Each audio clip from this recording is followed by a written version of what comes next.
నాకున్న అంటే ఎక్స్పీరియన్స్ అనుభవంలో తల్లిదండ్రుల్ని పిల్లలు యాక్సెప్ట్ చేయడం అనేది మనం పెంచి పెద్ద చేసినంత వరకు యాక్సెప్ట్ చేస్తారు. ఇందాక సిఐ గారు చెప్పినట్టు ఒక పిల్లలు ఇండిపెండెంట్గా ఉంటున్నారు, వాళ్ళ పెళ్ళి అయింది, వాళ్ళకు పిల్లలైందో వాళ్ళకి బాధ్యత వచ్చింది. తర్వాత పెద్దలుగా మీరు చెప్పడం అనేది మానేయడం అనేది ఫస్ట్ పాయింట్. అంటే వాళ్ళని నువ్వు ఇలా ఉండు, ఇలా చెయ్యు, లేదా నేను చెప్పింది ఇది ఫాలోగా అనేది ఇక చెప్పొద్దుంది. ఎందుకనంటే నేను ఇంత చేశాను వీళ్ళ కోసం, వీళ్ళు నన్ను ఇప్పుడు నా మాట కేర్ చేయట్లేదు అన్న ఒక ఫీలింగ్ వస్తుంది. సో సర్టెన్ ఏజ్ వచ్చిందనగానే మీరు పాయింట్ నెంబర్ 1, పిల్లలని మన మాట వింటలేరు అనడం మీరు పట్టించుకోవడం మానేసేయండి. ఒకవేళ మీకు చెప్పాలనిపిస్తే చెప్పండి, మోస్ట్లీ అడిగితేనే చెప్పాలన్నది తను చెప్పిన ఫస్ట్ పాయింట్. మోస్ట్లీ అడిగితే అమ్మ ఇది ఎలా చేయాలి, లేదా నాన్న ఎలా చేయాలి డాడీ అని మిమ్మల్ని అడిగితే ఇట్లా చేస్తే బాగుంటుంది రా అన్న మీ అనుభవంతో మీరు చెప్పాలి. లేదు మీ పిల్లలు ఎక్కడైనా మిస్టేక్ చేసి రాంగ్లో వెళ్తున్నారంటే అది కరెక్ట్ కాదు, ఒకసారి ఆలోచించి చూడు. అట్లా అని వాళ్ళు వినలేదు అని మళ్ళీ మనసులో ఆలోచించకండి. మీరు ఎక్కువ పెయిన్ తీసుకోకండి. 60 years దాటిందంటే మైండ్ మీద పెయిన్ తీసుకోకండి. ఇక అయిపోయింది. లైఫ్లో ఎన్ని హర్డల్స్, ఎన్ని కష్టాలు అనుభవించాలి, లేదా ఎన్ని సమస్యలు చూడాలి, ఎన్ని సంతోషాలు చూడాలి అనే స్టేజ్ దాటి వచ్చేసారు మీరు. ఇక అంత అనుభవం వచ్చిన తర్వాత కూడా ఇంకా దాని గురించి ఎక్కువ ఆలోచించి బాధపడాల్సిన టైం కాదు అది. వల్ల బతికి మంచి ఆరోగ్యంగా ఉన్నాం. మీకు డబ్బు అవసరం, భూములు అవసరం లేదు. ఎందుకనంటే కోట్ల విలువ చేసే భూములు కూడా మనకు అవసరం లేకుండా పోతాయి ఆ టైంలో. మీరు సీనియర్ సిటిజన్గా 55 years దాటుతున్నాయి అనగానే మీ అకౌంట్లో, మీరు పెన్షన్ హోల్డర్స్ కాబట్టి టెన్షన్ లేదు కొంతమందికి, నాన్ పెన్షన్ హోల్డర్స్ మీరు భూముల గురించి ఆలోచించద్దిగా. ఆ దశ దాటిపోయింది. పిల్లల కోసం కష్టపడ్డాం, సంపాదించాం, ల్యాండ్స్ కొన్నాం, ఇల్లు కొన్నాం, స్థిరాస్తులన్నీ సంపాదించిన తర్వాత మీరు భూముల గురించి, స్థిరాస్తుల గురించి ఆలోచించకుండా మీ అకౌంట్లో ఒక డబ్బులు ఉన్నంత వరకు మీకు 50 లక్షలు హోల్డ్ చేసే కెపాసిటీ ఉంది, 50 lakhs మీ ఇండిపెండెంట్ అకౌంట్లో వేసుకోండి. మీరు మీ పిల్లల కోసం మీకు అప్పుడు ఇచ్చినా కూడా వాళ్ళకి అది ఉపయోగం ఉండొచ్చు, కొంతమందికి ఉండకపోవచ్చు కూడా. మీరు ఇయ్యకపోయినా వాళ్ళు సంపాదించుకునే స్థితిలో వచ్చేస్తారు. కాబట్టి మీరు చివరి దశలో ఇంకా 10 సంవత్సరాలు 20 సంవత్సరాలు హ్యాపీగా లీడ్ చేయాలి అని అంటే ఆ కాలం మీకు ఎకనామికల్ సపోర్ట్ అవసరం.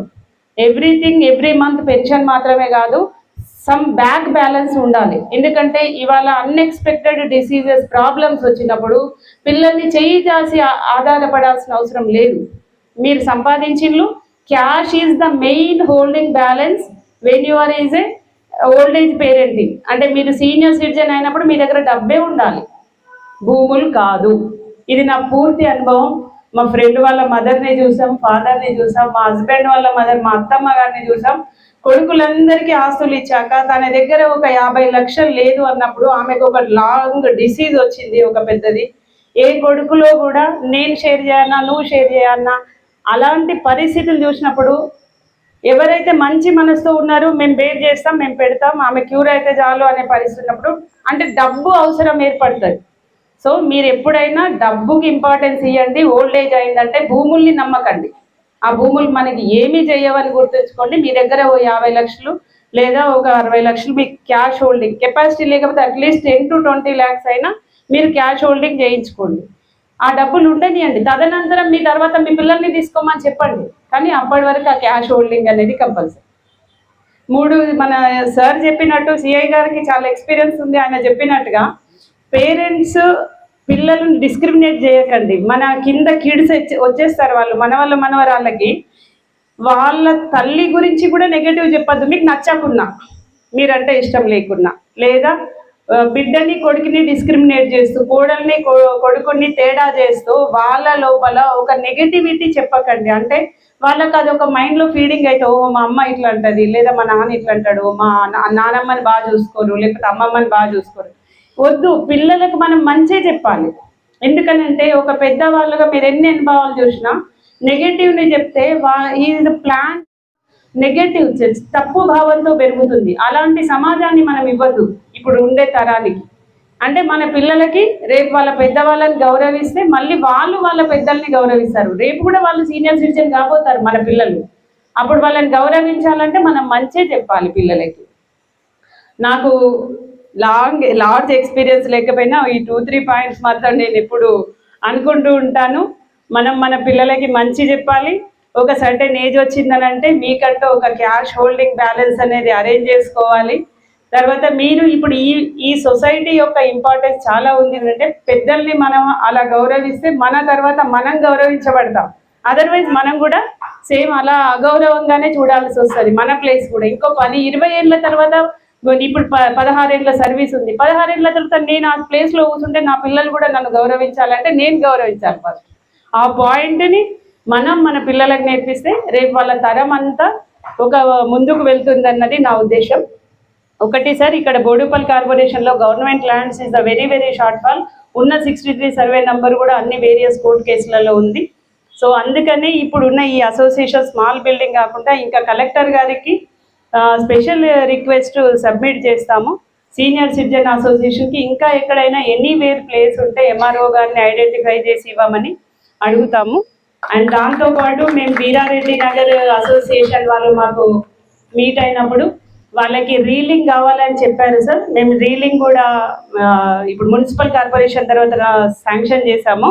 తర్వాత బయట షెడ్ వేయమన్నారు. ఇలా ఎండ వస్తుంది, ఈవినింగ్ వచ్చాక గెట్ టుగెదర్ కూర్చుంటాం చైర్స్ వేసుకొని, ఊరికే రూమ్లో కూర్చోలేము కదా అంటే షెడ్ శాంక్షన్ కూడా ఇచ్చాను. వాళ్ళకి క్యారమ్ బోర్డ్, చెస్ బోర్డ్ వాళ్ళు ఐటమ్స్ అడిగారు, నేను పర్చేజ్ చేసి కూడా ఇచ్చాము.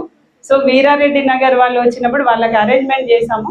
ఇప్పుడు మీ అసోసియేషన్కి సంబంధించి మీ వరకు యాజ్ పాసిబుల్ యాజ్, బికాస్ ఇది act not only act, municipal corporation is a service sector.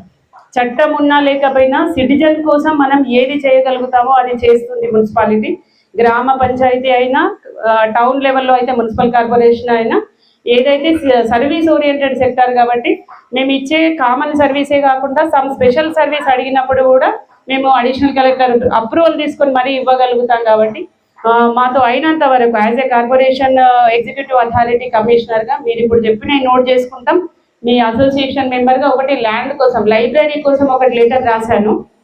Library అవసరం ఉంది సీనియర్ సిటిజన్కి. వాళ్ళు వచ్చినప్పుడు అంటే గవర్నమెంట్ స్కూల్లో ఓపెన్ ప్లేస్ చాలా ఉంది కాబట్టి 1 ఆఫ్ ద కార్నర్ బిల్డింగ్ ఇస్తే చేస్తారా అని ఒకటి అడిగారు సీనియర్స్. అది కాకుండా any other open place government land ఉంటే అక్కడ స్పెషల్ బిల్డింగ్ కట్టించి అక్కడ లైబ్రరీ అరేంజ్మెంట్ చేయించడానికి ఏర్పాటు చేస్తూ ఉన్నాం. ఇప్పుడు లెటర్ కూడా వెళ్ళింది కలెక్టర్ గారికి. ఈ అవకాశం ఇచ్చినందుకు పెద్దలందరికీ ప్రతి ఒక్కరికి ధన్యవాదాలు తెలియజేస్తున్నాం.